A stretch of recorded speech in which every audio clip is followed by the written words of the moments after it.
Shed science, sports science from my shed. How do Force fans? Another Shed Science episode for you. Today we're going to talk about optimizing your training week, okay? Your small training blocks. So basically we're talking about maximizing training, not training at max, okay? So very often we can see training as just flat out hard work, get as much effort as you can. Well, I'm going to try and show you a different side of that today and try and show you how that recovery can be as important, if not more important, as training hard, okay? Big phrase I always use is you need to recover as hard as you train. All right. So I'm going to talk about how you can organize your training schedule, your training week, to maximize the training benefit or the output you get from training, so that you can get the best out of your training week on week, month on month, whatever your training schedule is. Okay. Now, why is it important to organize your training schedule and pick times when you can recover and not train as hard or train at 100%? Well, you need to balance and manage the stress that is input from training, okay? Now, you've probably heard me say stress a hell of a lot. Stress is the key driver for improvement. And stress is what makes us move forward and improves our training, improves us as trainers, okay? So stress is actually the physiological recognition of threat to a system, okay? Electra once described it to me as stress is the difference between what is being input and what you're capable of outputting. Stress is the difference between what is being placed on you, loads, distances, times of effort, the amount of effort that we put you through, and how much, and the difference between that and what you're physically capable of coping with. Okay, so stress is the difference between your coping mechanisms and what you're actually trying to achieve. All right, it's the difference. There's threat to a system. Okay, it's disturbance to homeostasis of a system. Okay, it's disturbance to the normal state of your bodily systems, your bodily functions, and it's that disturbance that drives us to improve. Now, okay, you might be thinking, oh great, well, more stress means more improvement. You are to a point. Okay, so you can only actually improve when you stop training. While you're training and while you're trying to improve, your body is just firefighting and it is just learning to cope.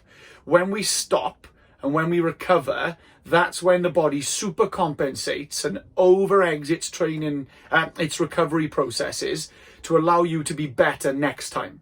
Okay, so if you think about it, you set fire to a building, you put the water out. That's you during training. You put the water out. You put the fire out with water. So the training is the firefighters, heroes. The training is the firefighters. Then once the fire is out, you stop training. That's when you can rebuild the building to be stronger and more fire resistant next time. I just thought of that analogy off the top of my head. What a genius. All right. So recovery is the rebuilding. It's the builders going in after the training, the water has put the fire out. Okay. So if you think about it, the more you set fire to the building, the harder it's going to be for the firefighters to put the fire out and for the builders to keep building. All right. So the recovery processes are the times when that building is not on fire. The times you're recovering is when the building is not on fire and when you're not attacking your bodily systems with stress. Okay, so if you keep training at 100% and you keep setting fire to that building, you're never going to be able to recover and be able to do more and be more fire resistant, more resistant and more capable of producing higher outputs. And to produce higher outputs is how we keep improving. Okay, basically another way of looking at it, recovery in your weekly schedules and recovery between your training sessions is avoiding hamster wheel syndrome. Hamster wheel syndrome is where you keep going flat out 100 miles an hour without getting anywhere. Now, you're going 100 miles an hour and you're not getting anywhere because you're not giving yourself the chance to recover, rebuild and be better. Okay, to get somewhere with your training and get somewhere with your training aims and your training focuses, you need to step off that wheel. Somebody needs to come in, make the wheel bigger, better, faster, stronger, so that you can go harder next time. You need to step off the wheel, give the hamster bigger legs, give him some fuel sources, give him some stronger legs, so that the next time he gets on, he can kick the crap out of that wheel and send it through the cage. All right? If you don't give yourself the chance to chill, relax, recover, rebuild, that hamster wheel is just going to keep spinning in place. If you want to go from a hamster wheel to a hamster ball and start exploring what you're capable of, your training landscape, every now and again, you need to step off the hamster wheel. God, that really is a good analogy. All right, so how do we get the most out of our training week? How do we organize our training schedule to get a maximum benefit from that training week, from those group of training sessions that we put together? All right, well, first of all, you need to consider the impact of each training session on you, but also on each other, okay? Does that training session take a lot out of you? But also, does that training session need a high level of effort? Okay, each individual training session will need a different effort level and will have a different impact on you. Okay, what you should do is organize your training schedules and your rest days to maximize the benefit and maximize the effort that you're able to put to that session. Okay, for an example, we've got a strength session and a conditioning session. If you put the conditioning session before the strength session, it's going to leave you fatigued, okay? And then when you come to your strength session, you're not going to be able to put the optimal effort level required to improve your strength, okay? Strength needs a large neuromuscular output, a large neuromuscular effort to improve strength. If you're still fatigued from your conditioning session, you can't get the benefit from your strength session. However, if you put your strength session the day before a hard conditioning session, you're going to get the max from your strength session because you're fresh, you're able to produce that high effort, that high output, and you're able to keep making gains in strength. Then when you come to your conditioning session, yeah, you're fatigued, but your conditioning sessions tend to just be calorie burning, fitness improvements. They tend to be low weight bearing intensity and high effort intensity for extended periods of time. They tend to be quite cardiovascularly taxing without being as neuromuscularly taxing. So the two sessions in that order aren't interrupting each other and are actually stacking together to benefit each other. Okay? Benefit, not interrupt. Stack them together to get the most from those sessions. Okay?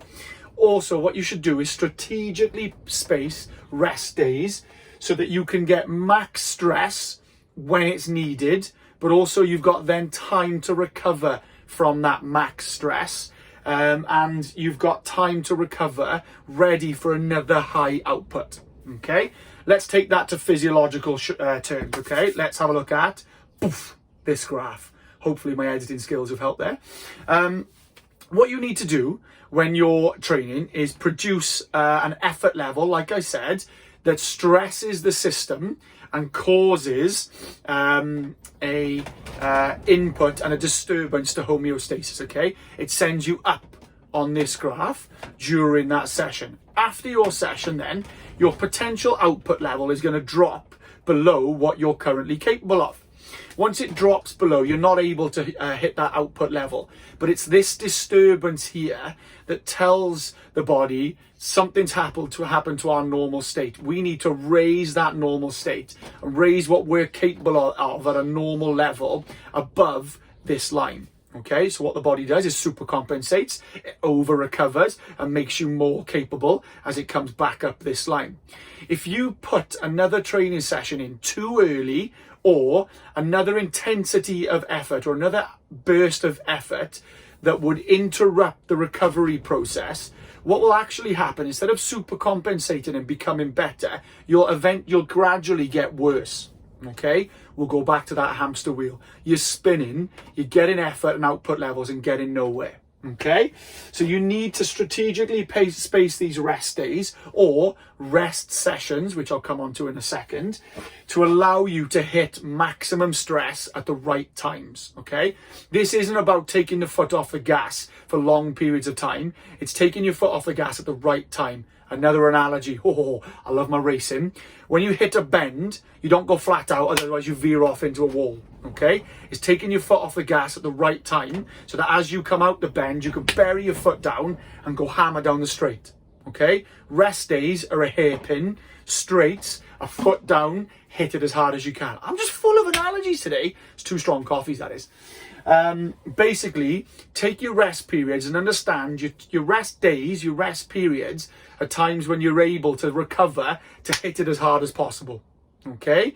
But also, it's not just time off, it's changing the stimulus so that you can do something else. You know, I'm going to do work, rest, work, rest, work, rest. On your days after a heavy, hard, intense strength day, do some hypertrophy work, okay? Take that neuromuscular stress and put it to your benefit. Stress the muscle out on a different day and grow, okay? Organize your stresses, organize your training schedule, organize your sessions so that they stack together and benefit each other. Don't get in the way of yourself, okay? Benefit your training, okay? Get the most out of it. All right, comes down to recovery strategies. This is what I was talking about in terms of recovery periods, not recovery days or rest days, okay? Recovery strategies, eat, sleep, chill. All right, find a recovery strategy that works for you, that allows you to be at maximum when you need to be, okay? Think about when you need to put maximum effort into it. I love this gif, maximum effort. Think about when you need to be at max output and find ways that help you recover to be there, okay? Now this video will start a little bit of a recovery series. I'm going to go into some of these. I will touch on nutrition a little bit, but that's Toff's input. So I might get him to dip into shed science. In fact, I'm asking you out loud. Toff, give me a hand. Sleep, that'll be my next video. How can we maximize our sleep? It's the biggest recovery tool we've got. How can we maximize it to help us train at optimum? At optimum. And how can, chilling out, recovery, how can we use that to our benefit? Okay, I'll start in shed science on the weekend and we'll carry this going forward. But the long and short of it is, benefit each session, not interrupt each session. Stack them together so that they benefit. Strategically paced space, rest days and recovery strategies so that they allow you to be at maximum when you need to be. Get off that hamster wheel now and then. Rebuild that hamster wheel. Get the builders in to rebuild the building once you've had a chance to put the fires out.